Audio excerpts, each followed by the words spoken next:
As a kid, I was a big fan of cars, like most racers. And I think there's always a moment when you figure out that you're a car enthusiast. Mine was, I was 5 years old. I was sitting in the passenger seat of my dad's 912E, going from Colorado Boulevard to Hamden in second gear.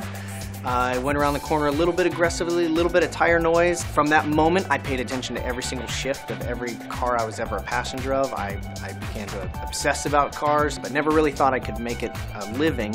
And I volunteered as a mechanic on a race team. Terrible mechanic, but traded that time for seat time in a race car, got my license, went SCCA racing. From there, got into stunt driving, did Dukes of Hazzard in 2005, and done a lot of movies since then, and got into television a little bit as a drifter, sport of drifting. When I was doing drifting, I started doing a show on the Speed Channel and on ESPN, and so that developed 3 careers. Driving, hosting TV shows, and stunt driving, and I love each one of them.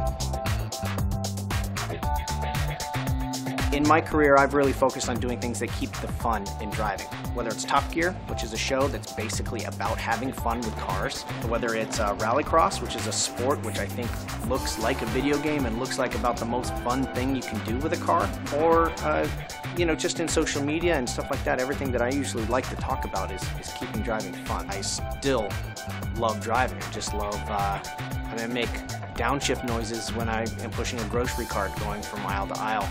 And I'm just into it.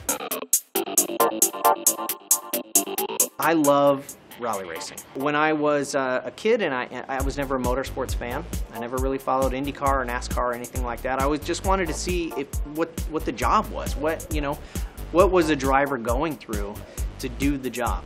And with rally racing, I remember seeing a Colin McRae video in the early 90s, and you could see the front tires turning and spinning, and it's so dynamic, you can see what the job is. You can see exactly what the driver is going through to get the job done.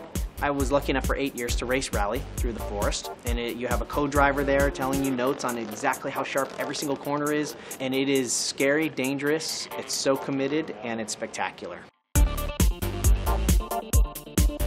The nice thing about the US Top Gear is they never tried to slot us into individual roles. So we get to just be ourselves. We're competitive. I'm competitive, obviously, from a racing background. Rutledge is goofy and always afraid to push the gas pedal, and Adam crashes just about everything he gets his hands on in real life, so why fake it? When we did the Hot Wheels jump at the Indy 500, I was like, yeah, it sounds good. We'll, go down the road, see how it goes. And then they showed this engineering diagram of this ramp, the landing ramp, and then a little piece of lint in the middle, which was the truck in the air. It's a daunting, scary thing. But when you build up to it slowly and suddenly you find yourself in the air and you are in that little piece of lint in front of 300,000 people hoping to land at some point, that's when the world records happen.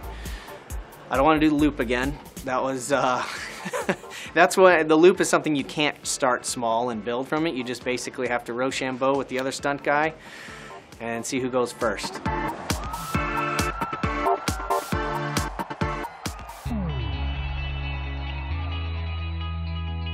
Every single turn of every single track that you've ever driven in either Motorsport 5 or in Horizon 2, it's mind-boggling. The amount of detail that goes in. There's literally a sculptor that comes in to shape a statue in the virtual world that is in reality in Prague, and that's just one of the statues that you blaze by on a racetrack. And you apply that to just being able to drive off on Horizon 2 off into a world and decide where you want to go, and it is absolutely difficult. It's impossible to comprehend.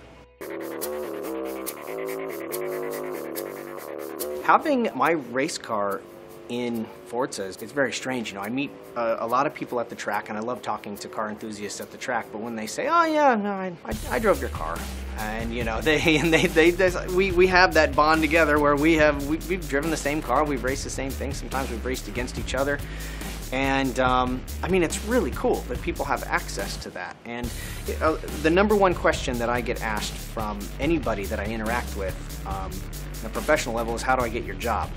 And so for those people on Forza Motorsport to be able to experience the car and have my job there at that moment. It's a great thing, and I think people should do what they love for a living, so hopefully somehow that inspires them to go chase down their dreams and make it their job.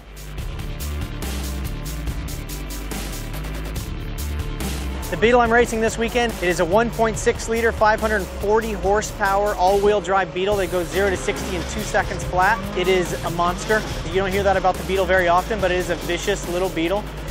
They are so wickedly quick and so awesome.